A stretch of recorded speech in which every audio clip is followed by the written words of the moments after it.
ल्यूसियन की ऐसी हालत देख के तो दामन को बड़े मजे आ रहे थे। अपना काम खत्म करने के बाद वो राहत की सांस लेता है और धीरे धीरे थंडर को अपने अंदर समेटने लगता है। वो तो इतना खुश था कि पूछो ही मत। वो ल्यूसियन की ओर देख के मुस्कुराते हुए कहता है, ये तो बड़ा ही सेटिस्फाइंग है। मैं अपने गाल पे पड़े इन 2 थप्पड़ के निशान को तो नहीं मिटा सकता, लेकिन मैं अपना गुस्सा कहीं और जरूर उतार सकता हूँ।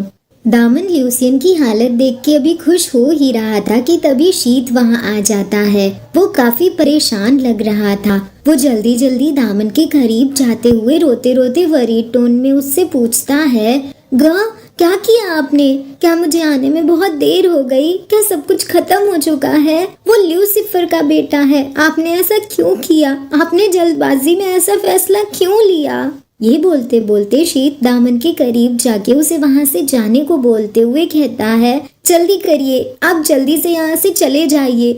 मैं लॉर्ड यूरियल के पास जाके खुद को उनके हवाले कर दूंगा। ये बोलते हुए शीत रोते रोते दामन को वहाँ से जाने के लिए पुश कर रहा था। उसे लगा था कि दामन ने ल्यूसियन को खत्म कर दिया है। दामन शीत को बताता है, अरे रिलैक्स, मैंने उसे सिर्फ एक छोटा सा स्कार ही दिया है, बस और कुछ नहीं। दामन अभी ये बोल ही रहा होता है कि तभी ल्यूसियन के बेडरूम से उसके जोर से चीखने की आवाज आती है।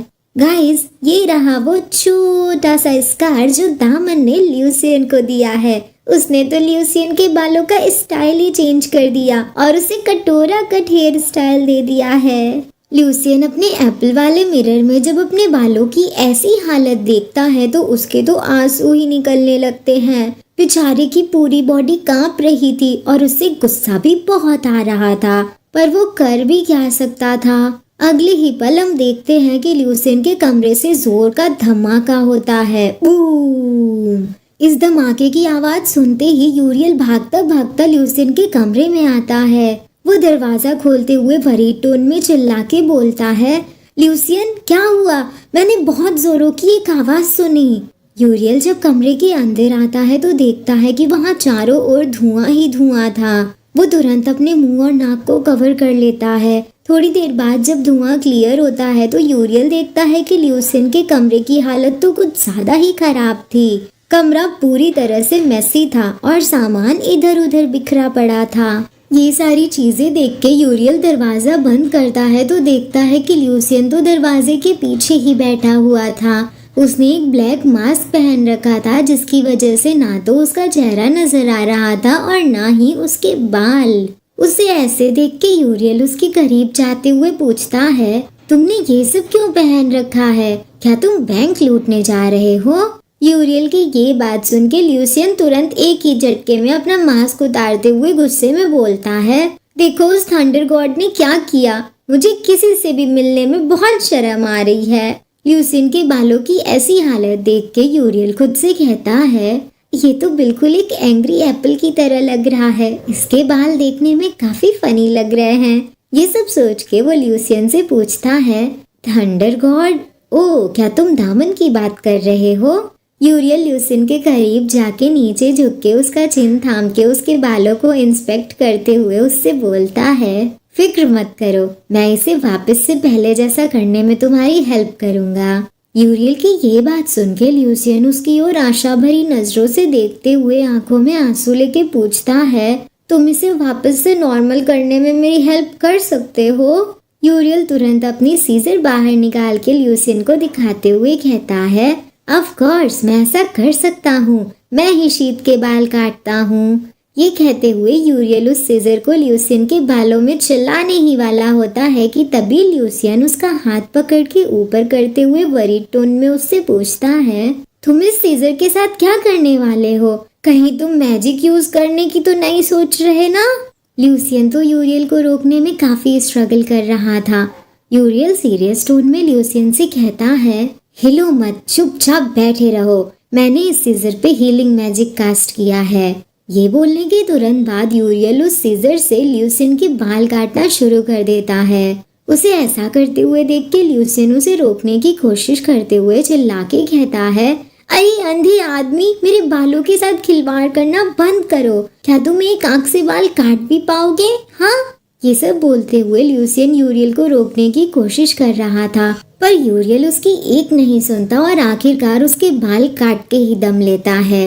यूरियल अपने हाथ झाड़ते हुए ल्यूसियन से कहता है, हो गया, एक बार आईने में देखो कि कैसा लग रहा है। अपना हाथ वाइप करने के बाद यूरियल अपनी सीजर को फ्लॉन्ट करते हुए ल्यूसियन को बताता है, जब मैं इंसानों की दुनिया में तुम्हारी गलतियों को ठीक कर रहा था तो मैंने वहाँ पे बार्बर की तरह काम किया था, इसीलिए मुझे बैंग्स काटने आते हैं।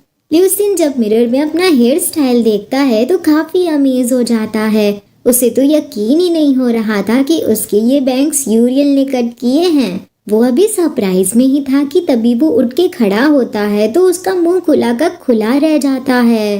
ल्यूसियन देखता है कि उसके बाल इतने लंबे हो गए थे कि पूछो ही मत। जमीन पे चारों तरफ सिर्फ और सिर्फ उसके बाल ही फैले हुए थे और उसके बाल और ज्यादा लंबे होते ही जा रहे थे। ये सारी चीजें देख के ल्यूसियन अभी शॉक में ही था कि तभी यूरियल कहता है, सॉरी, मैंने काफी टाइम से हीलिंग मैजिक का यूज नहीं किया है, मुझसे थोड़ी सी गलती हो गई।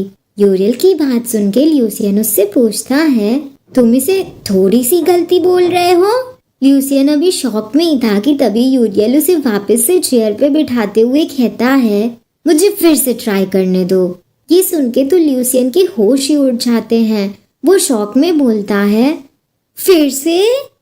ल्यूसियन ने अभी इतना बोला ही था कि तभी यूरियल वापस से अपनी सीजर चलाने लगता है। थोड़ी देर बाद ल्यूसियन मिरर में अपना हेयर कट देखते हुए कहता है, ठीक है, एटलीस्ट इस बार कुछ अजीब नहीं हुआ, मैं इसे एक्सेप्ट करने लगा हूँ। ल्यूसियन अभी अपने हेयर स्टाइल को नॉर्मल बोल ही रहा था कि तभी उसके बाल कर्ली होके ऊपर हवा में लहराने लगते हैं। ये देख के ल्यूसियन नर्वस टोन में यूरियल को पुकारता है और अगले ही पल हम देखते हैं कि महल की छत से ब्लास्ट होने लगता है। ये ब्लास्ट ल्यूसियन के बालों ने ही किया था। उसके बाल एक साथ मिलके एक लंबी सी रॉकेट का स्ट्रक्चर बनाते हैं और छत को तोड़ते हुए बाहर निकल जाते हैं। ल्यूसियन तो ये देखते ही रह जाता है। उसे तो समझ ही नहीं आ रहा था कि ये सब क्या हो रहा है।